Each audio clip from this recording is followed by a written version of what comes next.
Mid week analysis করতে বসেছি আজকে। তো লাস্ট আমরা মিড উইক অ্যানালিসিস করেছিলাম যে বাজার 22,800 এসে গেছে। আমরা বটমিং ফরমেশনের কাছাকাছি চলে এসেছি। প্রাইস কিন্তু এবার অ্যারেস্ট হয়ে যাবে এবং প্রাইস এখান থেকে উঠতে শুরু করবে। তো অ্যাজ এ আমাদের লাস্ট ভিডিও মনে হয় 22 তারিখ হয়েছিল, বলে দিই অপেক্ষার 22 তারিখের ভিডিও হয়েছিল। তো সেই জায়গা থেকে 22 তারিখের পরে আমরা আজকে করছি 30 তারিখের ভিডিও। তো আমাদের লাস্ট ব্যাংক নিফটি আলোচনা ছিল এটা এ, এটা বি, আর টোটালটা এটা সি করেছে। তো বড় লেগের এই সি। তো আর এই প্রাইস চ্যানেলের মধ্যে দিয়ে আসছিল। তো প্রাইস এই জায়গা থেকে আমাদের এই চ্যানেলের লো, মিড পয়েন্টে লো করেছে। প্রিভিয়াসে দেখা যাচ্ছিল যে এই পয়েন্টগুলো লক্ষ্য করেন যদি, তো যারা একটু অ্যাডভান্স লেভেলের নলেজ নিয়ে রাখেন, তো দেখুন এই পয়েন্টের লো, সরি, এই পয়েন্টের লো, এই যে লো গুলো দেখছেন এগুলো লোয়ার চ্যানেলে হিট করেছে। এই লোটার নিচে মেরেছে, কিন্তু একই জায়গায় মেরেছে কিন্তু মিডিল চ্যানেলে করতে। এটা বলছে যে প্রাইসের মধ্যে লোয়ার পয়েন্টটা আসছে কিন্তু স্ট্রেংথ কমে যাচ্ছে, প্রাইস উপরে যাবে। তো তাই আজকে সেই চ্যানেল থেকে বেরিয়ে চলে গেল, দুদিনের মধ্যে চ্যানেলের উপরে চলে এসেছে প্রাইস। এইবার কি হবে? তো আমাদের এটা দেখার জন্য ছোট টাইম ফ্রেমে আসতে হবে। আমরা আওয়ারলি চার্টে আসছি তাহলে। As a bank Nifty hourly চার্টে কি কন্ডিশন করেছে? তো আওয়ারলি চার্টে এই যে যাচ্ছে, দেখা যাচ্ছে এটা এ, এটা বি, এই ছোট টাইম ফ্রেমে এটা যদি এ, এটা এ, এটা বি যদি হয়, তাহলে সি বাকি আছে। সি কত দূর? মিনিমাম 49,650, ম্যাক্সিমাম এটা। ঠিক আছে? তো আমরা এই চ্যানেলের মধ্যে দিয়ে বেরিয়ে চলে গেছি। যদি দেখি এই পয়েন্টে একটা পুলব্যাক হয়েছে, দেন কারেকশন এসছে, তার প্রাইস যাচ্ছে, তাহলে এখনো প্রাইসের মধ্যে দুম আছে যাওয়া, যেহেতু এই চ্যানেল থেকে বেরিয়ে এসছে। কোনো কারণে প্রাইস উপর থেকে কারেকশন আসতে পারে, প্রাইস চ্যানেল পয়েন্টটি সাপোর্ট। তো সাপোজ এই পয়েন্টে যদি যাই প্রাইস, আমরা যদি মনে করি এই পয়েন্টে গিয়ে যদি প্রাইস উপরে দাঁড়াতে পারে, তো আমরা এই চ্যানেল থেকেই বেরিয়ে যাচ্ছি, তখন আমাদের টার্গেট 50,700, এই জোনটা এসে থামবে।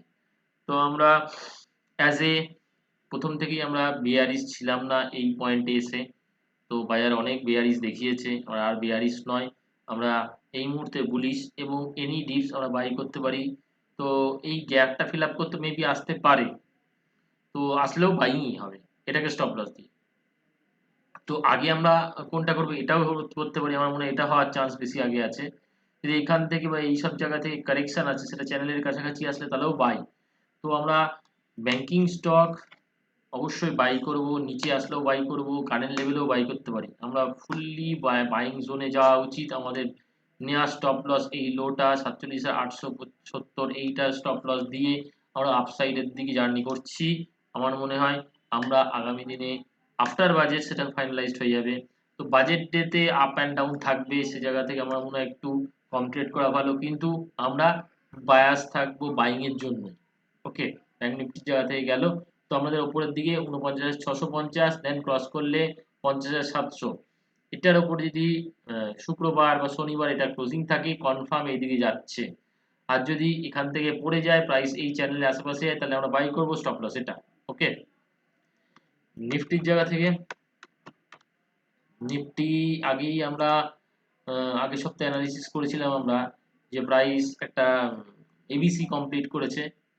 একটা টাইম ফ্রেমে এবিসি একই ফ্লোতে দেখুন আমরা যে চ্যানেলটা টেনেছি তার এই পয়েন্টে টাচ করেছিল, দেন প্রাইস আবার চার্জ করেছে এই পয়েন্টে, মানে লোয়ার পয়েন্টে না গিয়ে মিডিল চ্যানেল থেকে উড়ে যাচ্ছে। তো আমাদের এবার রেজিস্ট্যান্স পয়েন্ট 23,700, এই চ্যানেলটা আছে।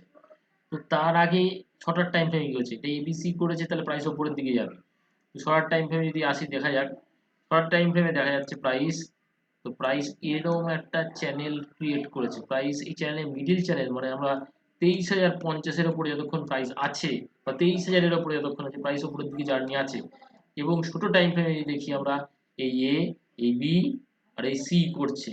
তো প্রাইস উপরে যদি আমাদের এই পয়েন্টটা যদি ক্রস করে বন্ধ করতে পারে, এই এই গ্যাপ পয়েন্টটা যদি ক্রস করতে পারে, ফুললি বুলিশ আমরা এখানে যাচ্ছি। তো করলে আমরা বাই করব 23,000 এর আশেপাশে। তো এই যে এই পয়েন্টটা, এই পয়েন্ট এরিয়াটা যেটা আছে 23,070 এই গ্যাপ এরিয়াটা, এটা খুব বাইং জায়গা। যদি প্রাইস উপর থেকে পড়ে অবশ্যই বাই। আমি 22,800 কাছাকাছিও বাই বলেছি, 22-23,000 এর নিচে হলেও বাই। বাই এখনো আছে, আমি এখনো বাইংই ভ্যালু। আর একটা জিনিস দেখুন, আমরা এই ছোট টাইম ফ্রেমের যে চ্যানেলটা আছে এটা ব্রেক করতে যাচ্ছি এখানে এই পয়েন্টে, মানে মানে কালকে যদি 350-এর উপর বন্ধ করে, তো ফাইনালি আমরা বেরিয়ে যাচ্ছি বলতে পারি। এবং তার নেক্সট সিগন্যাল দেবে এই 450-এর উপর বন্ধ করলে, স্ট্রেট আমরা চলে যাব 23,800 কাছাকাছি। 23,400 যদি ক্রস করে বন্ধ করে এনি হাউ, মানে অ্যাজ এ স্যাটারডে আমাদের মার্কেট খোলা আছে, বাজেট ডে উপলক্ষে, বাজেট ডেতে হোক বা কালকে হোক, আমরা এখানে যদি ক্রস করে বন্ধ করতে পারে, তখন বাই অ্যান্ড ডিপস প্রাইস আমরা 23,700 পর্যন্ত যেতে পারি। তো যদি টার্গেট বলেন, টার্গেট এখান থেকে দেখুন, তো আমরা এই পর্যন্ত চলে যাব।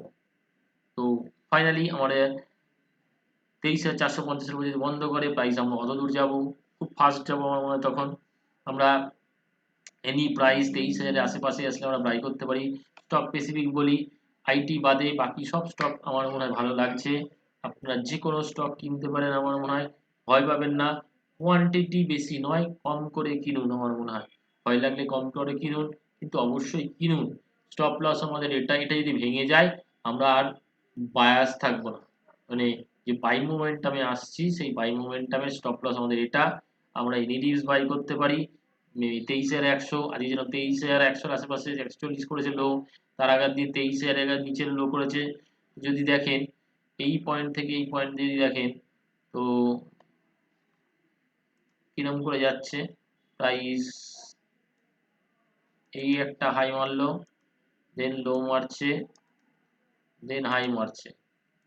তো আপাতত যদি দেখেন এই একটা ট্রেন মেনটেন করছে প্রাইস, ছোট টাইম ফ্রেম ট্রেন লাইন যদি টানি, এই ট্রেন মেনটেন করছে প্রাইস। তাহলে এই লো না ভাঙে, যদি 23,900 আপাতত না ভাঙে, বা এই পয়েন্টটা 23,100 যদি না ভাঙে প্রাইস, প্রত্যেক জায়গায় অনেক খারাপ যাচ্ছে না আসলে, যদি এর নিচে যদি স্ট্যান্ড বাই না হয় প্রাইস, কিন্তু আমার 23,400 দিকে যাবে।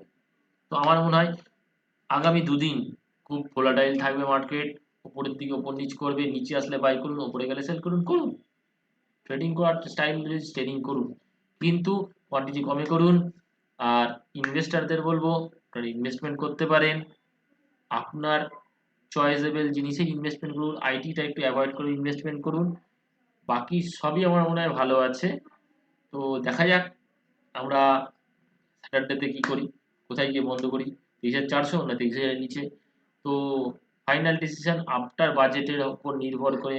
আমার মনে হয় বাজেট খারাপ হলেও প্রাইসের মধ্যে সেটা ইনবিল্ড হয়ে রয়েছে, তাই আমি আপনাদের এত বুলিশ ভাব দেখাচ্ছি। তো দেখা যাক, সেটা বাজেটের পরেই বলা যাবে। তো বাজেটের পরে, যদি বাজেটের আফটার বাজেট ধরেন সারাদিনই মার্কেট খোলা আছে, তো 3:30টার মধ্যে যদি আমরা এইটার উপর বন্ধ করতে পারি, আমরা ফুললি বুলিশ হয়ে যাবো। যেটুকু আমাদের সংশয় আছে সেটুকু আমরা বুলিশ হয়ে যাবো। যাই হোক, আমরা ফেব্রুয়ারি মাস থেকে আমরা কোর্স স্টার্ট করবো, শর্ট টার্ম একটা কোর্স, 1.5 মাসের course, as a Fibonacci related এবং এই ট্রেন লাইন রিলেটেড কোর্স মানে আমরা লঞ্চ করছি। যারা ইচ্ছুক থাকবেন, 1.5 মাসের কোর্স আছে, তো যোগাযোগ করে নেবেন।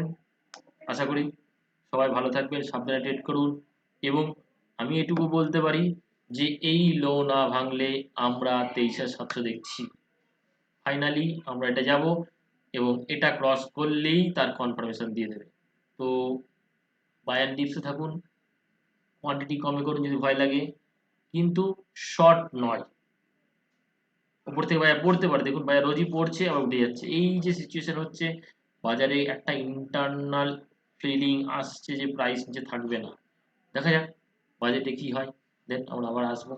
ওকে, থ্যাংক ইউ, ভালো থাকবেন।